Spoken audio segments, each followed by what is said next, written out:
In addition to moving away from this age of Christendom, we're moving away from faith, and we're also moving away from each other.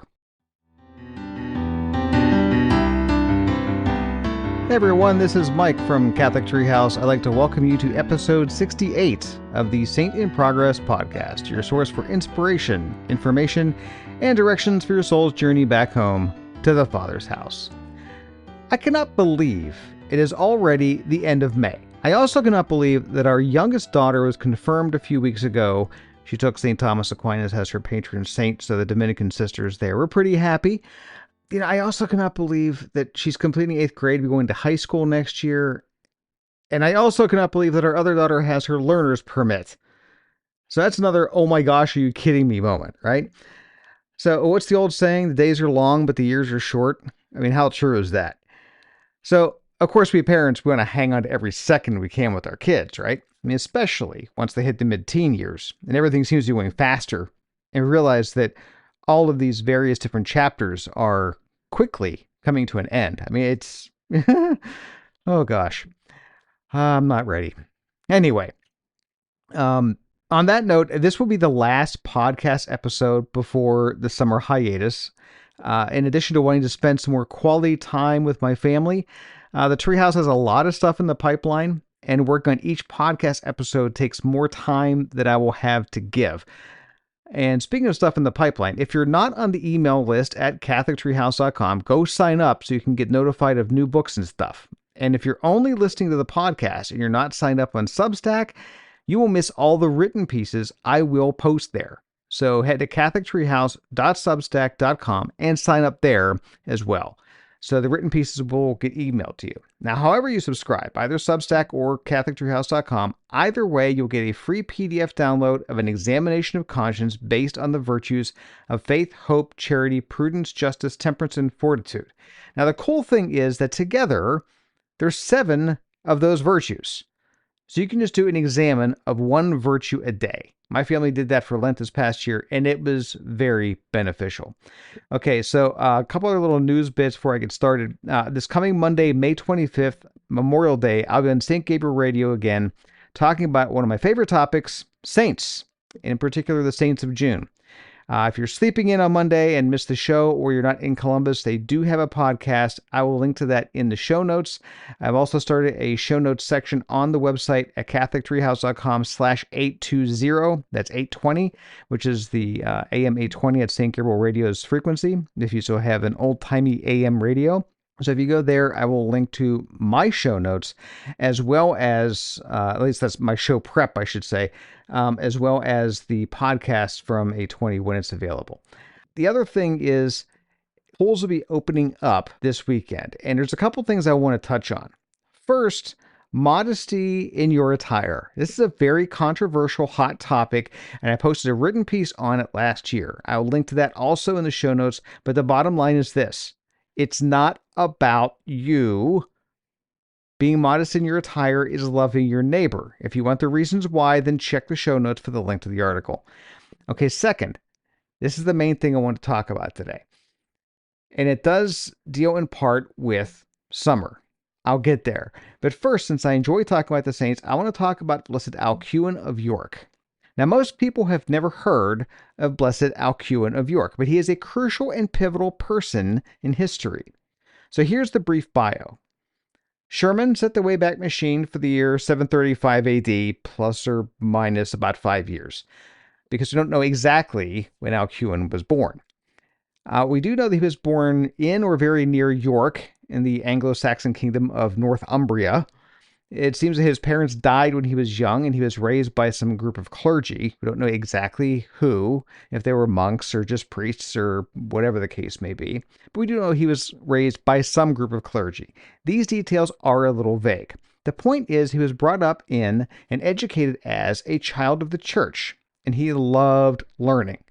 And in particular, the education he received was in the 7 classical liberal arts, which was the common means and method of education at the time. Now, the classical liberal arts education is divided into 2 parts, the trivium and the quadrivium. The trivium are taught first, and they're grammar and logic, and once there's a relative mastery of those, then that's followed by rhetoric. Now, today, rhetoric is typically used in the negative context when talking about people who are speaking persuasively but without substance. For example, the politician's speech was nothing but flowery rhetoric. But back then, rhetoric was a positive thing. It was about teaching the art of effective speaking and writing and how to use figures of speech and hyperbole and things like that to convey ideas and concepts. So if you want to convey something that you learned via logic, you need proper grammar and a way to share it so people can understand. That's the trivium. The quadrivium, which is taught next, is arithmetic, geometry, music, and astronomy. Together, those 7 subjects are the liberal arts, and that's what education was back then. First, how to write and think and speak with precision, and then a grasp on the natural world and a sense of wonder and exploration. The liberal arts were seen as a path to virtue and wisdom, as well as understanding both scripture and the world God created. So Alcuin took this education that he had and his love of the faith, and he found himself as headmaster of the cathedral school in York, and he worked to improve the education system there. Now here's where things get interesting. In 781, Alcuin was in Italy and he met King Charlemagne, who offered a job to Alcuin. Namely, Charlemagne wanted Alcuin to run the school at his palace, and Alcuin saw it as the opportunity to spread not just learning, but the Christian faith. Now, he counseled Charlemagne to stop the forced conversions from paganism to Christianity throughout his kingdom, and instead to focus on catechesis. Alcuin taught the teachers and established the curriculums in different schools, but he didn't stop there.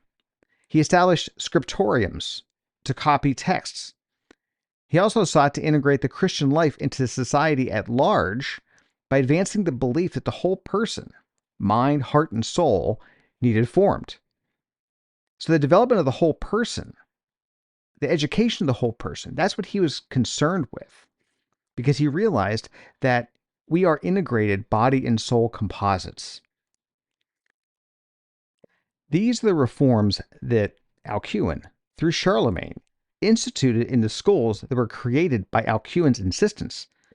And the students from these schools went on to be the future scholars and statesmen and bishops and saints of their respective regions.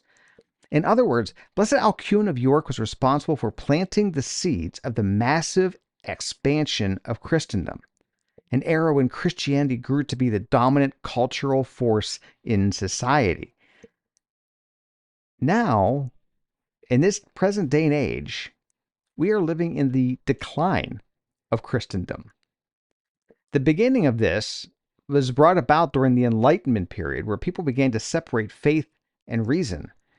And now we're in an age where people are operating on reason alone. If they can't use their 5 senses to prove it, and if some scientist can't prove it, then it must not be real. And we're also in the world of my reality versus your reality, and my truth versus your truth. And largely gone is the pursuit of the singular truth, the one truth, the only truth. And God is truth. So if you do pursue truth, and if you do find truth, people are wary to believe you because, well, that's your truth and not my truth. And not only has the definition of rhetoric become changed and gone negative, we've also changed the definition of truth to mean whatever I believe. Truth has gone from a constant value that can be searched for and found, a solid foundation that can be built upon. We changed that from that constant, and in today's world, truth is a variable. As any middle school algebra student should be able to tell you, since a variable can mean anything, then it means absolutely nothing. Now, some of this madness is probably due to the lack of the kind of education the Blessed Alcuin of York received. I mean, it's kind of crazy to think that in the 8th century, he received his education for free from the church, and it was far and away better than the education our public schools provide at a cost of tens of thousands of dollars per student per year. But I digress. My point is this. In addition to moving away from this age of Christendom, we're moving away from faith, and we're also moving away from each other. One of the other things Blessed Alcuin understood is that man is a composite being body and soul. And that means that in order to teach the truths about the world and about the faith, these integrated truths must be passed through the cultivation of authentic friendship between student and teacher. And this is a societal thing, not just a classroom thing. We all have the capacity to be teachers as well as students. The spread of Christendom comes through the integration, not just inside each person between body and soul, but between persons. Over the past 20 years or so, we have cocooned as a society. We sit inside our air conditioning and doom scroll on our devices. We have thousands of TV shows and endless reels and millions of songs available to us at any moment. And work? Well, work now expects us to be constantly on. You don't just leave work at the cubicle, right? Okay, now, I'm reading this book called The Anxious Generation by Jonathan Haidt.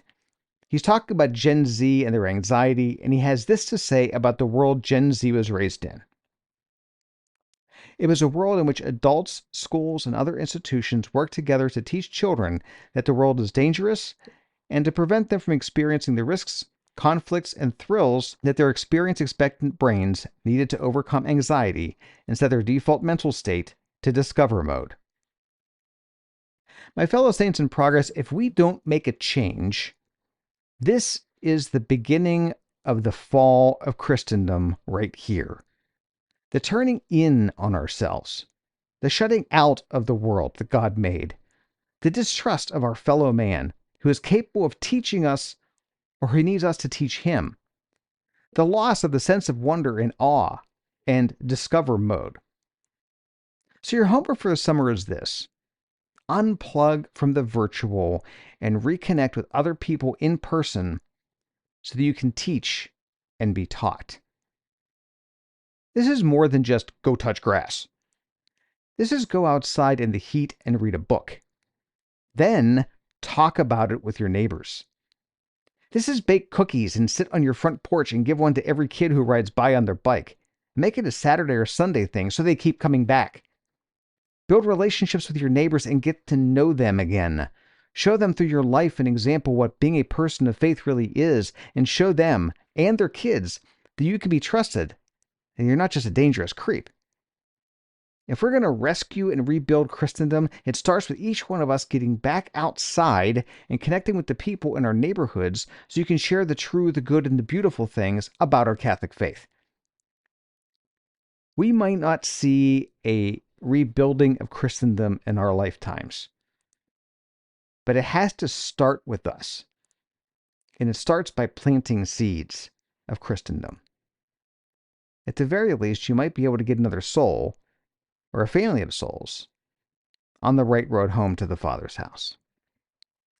So thanks for listening to this episode, and I hope you all have a very blessed summer. Don't forget to subscribe on Substack so you don't miss the written stuff I'll be sending out, and most importantly, love God and neighbor. Stay in a state of sanctifying grace and go to confession if you need to. Pray your rosary for peace and for the salvation of souls, and most of all, remember, you are a saint in progress. So go out there and be a saint.